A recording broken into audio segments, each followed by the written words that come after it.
Rifle. Welcome to Arrival. Hello.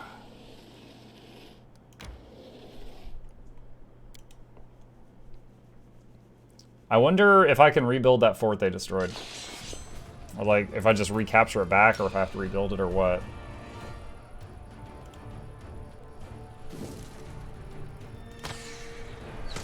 $403 killed. I don't know what he just tried to do, but I get the feeling it didn't work. Oh wait, yeah, I got a debuff. What is it? Sickened. What is that? -2 to attack roll, damage saving throw, skill checks, ability throws. Okay.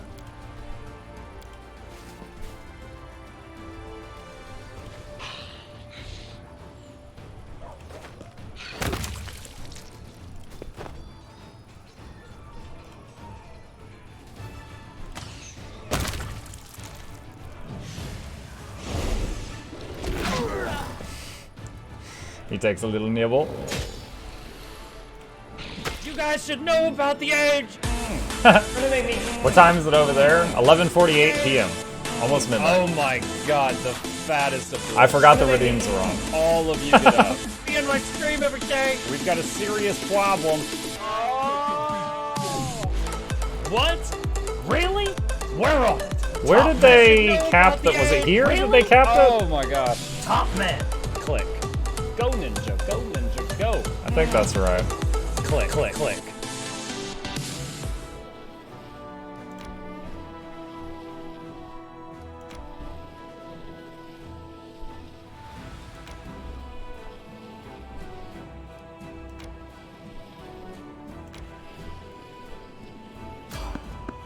Failed to sneak past enemies. Prepare to fight.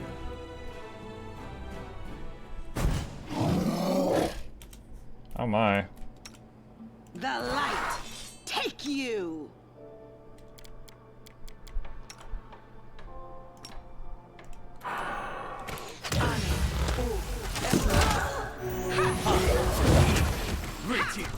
Wait, why are you using lay on hands? Stop it.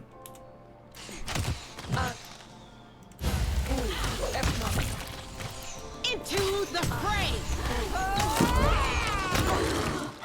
Haste might have been a bit much there. I will resist. That might have been overkill.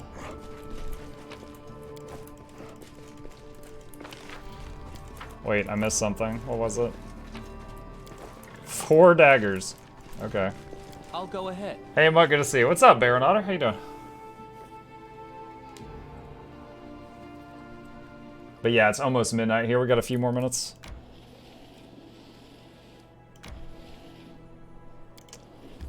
Do you want to enter the befouled barrows? Sure. Oh, I haven't seen this screen in a while. Iridescent streaks appear in the bilious violet sky above the deserted lands. The streaks are not like an ordinary Galarian rainbow. They look more like oil dropped in water. The sweltering haze in the sky seems to waver along with the streaks. Time and again, one of the commander's party spots some movement out of the corner of their eye and reaches for their weapon, only to immediately realize they were mistaken. The ground underfoot turns a muddy gray, covered in a dense layer of ash expelled by geysers. Curious natural phenomena not uncommon in these parts. In the distance, barrows can be seen, appearing only as vague piles of rocks, and in the haze, the wind whips clouds of ash into the faces of the commander and his party. Along with the ash, the wind ushers in ragged gray clouds that shroud the sky. A giant eye of cloud unblinkingly watches the commander and his party from above. One can only imagine how insignificant the creature struggling across the land must seem from such a height. In a break in the clouds, the white of the sky's eye pulses, ready to burst like a boil. The dark cloud of the pupil grows blacker still. The commander decides to...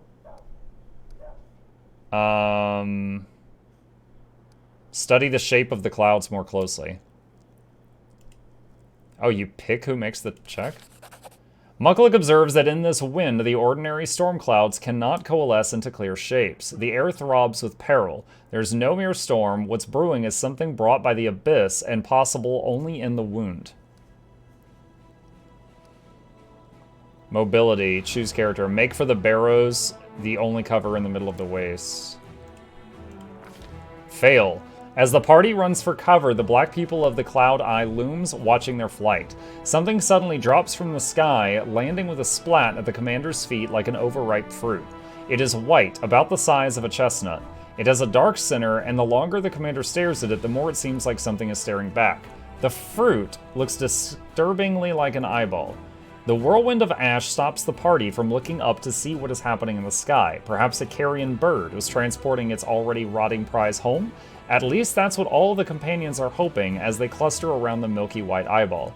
A second eyeball lands nearby with an unpleasant squelch, leaving only a bloody splash on the ash-covered ground. 2 eyeballs cannot be a coincidence.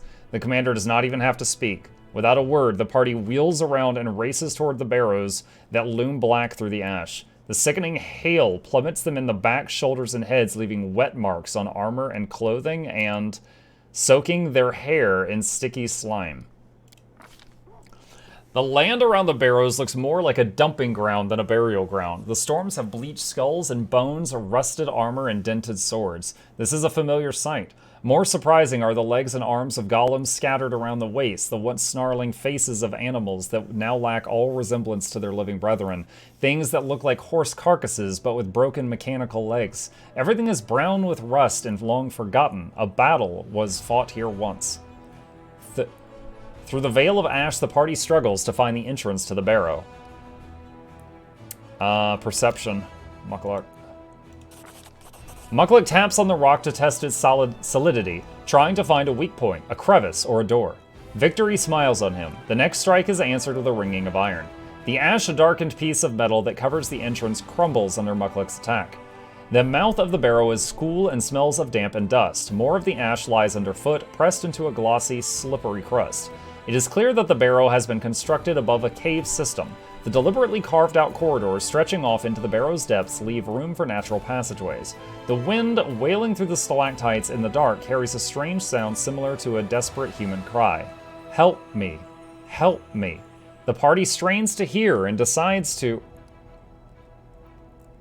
Guys, look at my lore check. Gee, I hope I get a 26 or higher when no matter what I roll, I add 37 to it.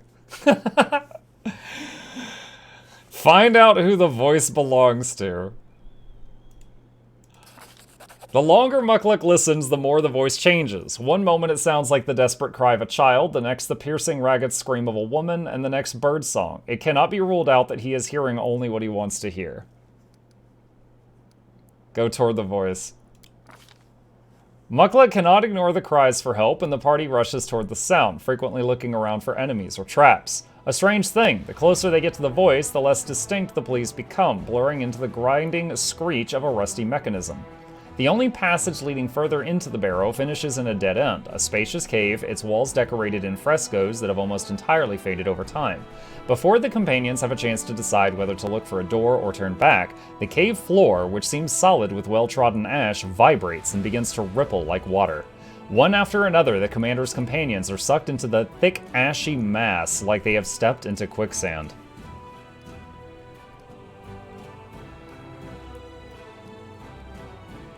Athletics 28. The commander tries to grab hold of projections on the wall.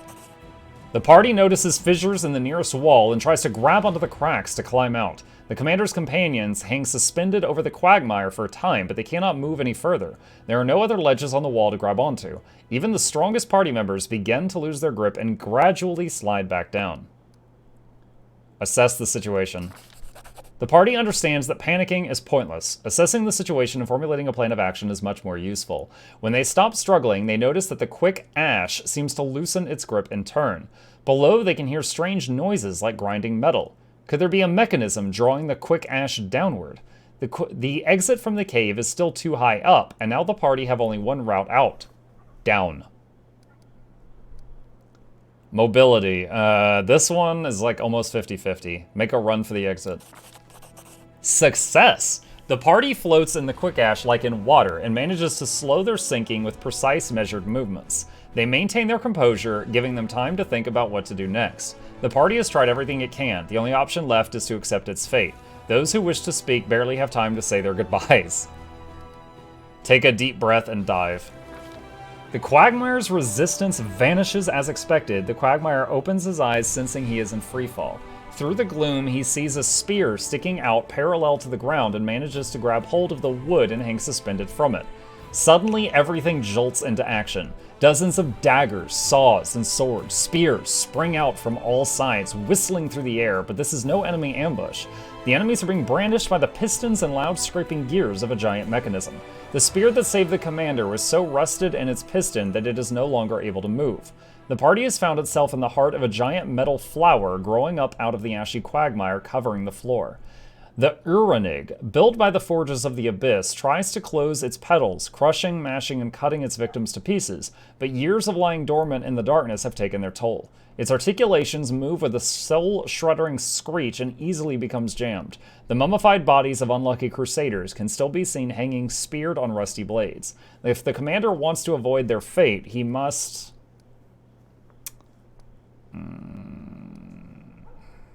break the pistons holding the weapons. Success. The pistons brandishing the weapons look rusted and fragile. The commander strikes out at the closest one, which is armed with a serrated lance. The lance plummets towards the bottom and falls between the toothed gears at the heart of the Uranog. The screeching of the jammed mechanism sounds like a pained human shriek. The Uranog shudders for several seconds, trying to grind down its own part. Finally, it succeeds, but perhaps the commander will find a sturdier lance to halt the mechanism for good. The commander is almost out of time. Another few minutes and it will all be over. Realizing that a simple escape isn't possible, the commander decides to try jamming the Uranog's main mechanisms in the heart of the flower. He looks around for something sturdy and finds a hammer, a staff, or a tower shield. The tower shield's gotta be the toughest thing. It's a shield the size of a door.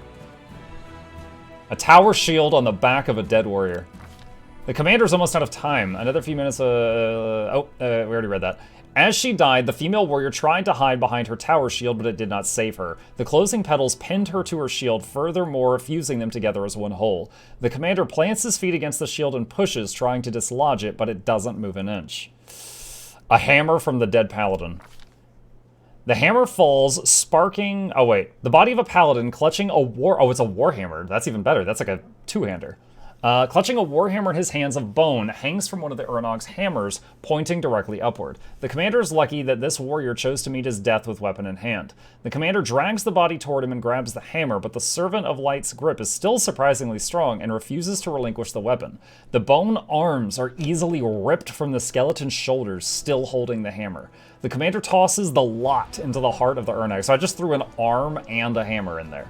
The hammer falls, sparking off the gears and getting stuck between them. With a furious screeching and scraping, the Uranog tries to grind up the hammer but cannot. A tremor travels up the pedals. There is a deafening cracking sound and the Uranog stills forever. After carefully extracting themselves from the clutches of the broken Uranog, the commander and his party find themselves up to their knees in ashy sludge once more. But this time, it only harmlessly squelches under their feet as they walk. You know, if we're up to our knees, that means Noxie's drowning.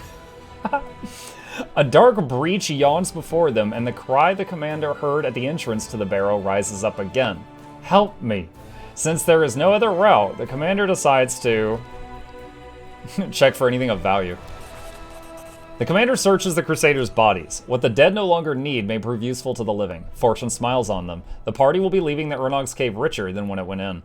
After all its ordeals, the party finally goes up to the surface and emerges in a small chamber. Pipes protrude from numerous openings dotted all over the walls, and they connect to a small box adorned with Baphomet's symbol. The box cries out, producing high plaintive noises that, when carried through the pipes, begin to sound something like, "Help me." The commander knows this is just another demonic mechanism created to lure Crusaders into the barrow. He smashes the box, scattering small bolts and gears across the room. Silence reigns. There are no secrets left in this place now. Received Fencer's Gift and 2,371 gold. Wow, that was a bit of storytelling. Let's see, new items at the top. Fencer's Gift. These gloves grant the wearer +3 damage to the second weapon when dual wielding or wielding a two-handed weapon. If the wielder has weapon training and is wielding weapon it gives bonus to, that bonus is increased by 2. I'm not using any dual wielders, but that's pretty neat. Okay. We are going to quick save right there, chat. We have made some progress. So there's the Ivory Sanctum. I think someone let slip to me the other day that if I go in there, it's going to start a timer or something. And I'm not ready to do that. It seems like there's so much more to do right now. So we're not going to jump in there yet. We're going to continue running around. The fate of the voracious jumble. Oh, can we choose that now? The mage who examined the fragments of the revived flesh captured from the demons came to the conclusion they were working pieces of a certain artifact. The fragments of flesh were meant to grow together and form a weapon created by a dark unnatural magic. The mage can try to complete the creation of this terrible item, but he needs the commander to decide the shape. Club of Hunger or Flail? Let's do Flail. Okay. The end of the world. Priests of various faiths are asking the... Wait, hold on. There's so much to in Act 3. Am I in Act 3? I don't know what act I'm in. The priests of various faiths are asking the commander to banish the followers of a small sect that believes in the imminent demise of Galarian. These doomsayers scorn the gods with their words and demand that everyone bow down before the inevitable end. Send them on suicide missions.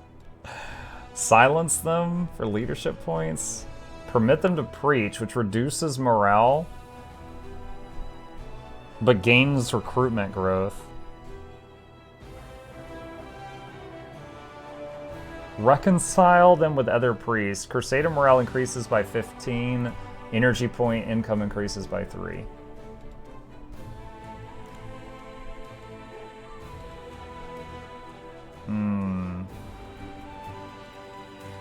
I feel like if I don't reconcile them, they could cause future problems. So I'm gonna say reconcile. Upon hearing what Sociel, an adept theologian had to say, the sectarians spoke with the clergy and reached a certain consensus. They agreed to be more discreet. After all, the end of the world is coming either way, so there's no reason to quarrel on its brink. Yeah, you're right. We are all about to die, but we don't have to fight each other right at the end, do we? Oh my gosh. And then we got this army here, which... This was the town we lost. I want to see, if I take this town back, I'm wondering if I have to rebuild everything.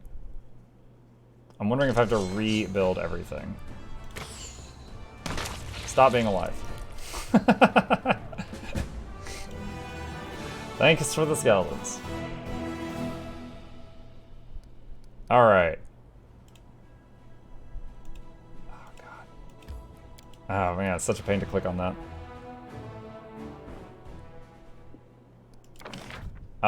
Do you lose all your buildings if that happens?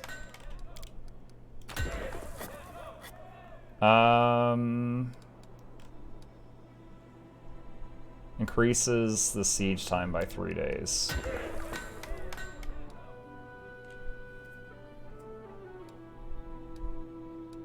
Alright, I'll do that for now. Might have to build a citadel at the other places as well. Alright, saving the game. Awesome. And what is this? Energy points. Okay, yeah, that's the thing we just got. So I am going to jump out to the main menu, and we're going to pause it there for the evening.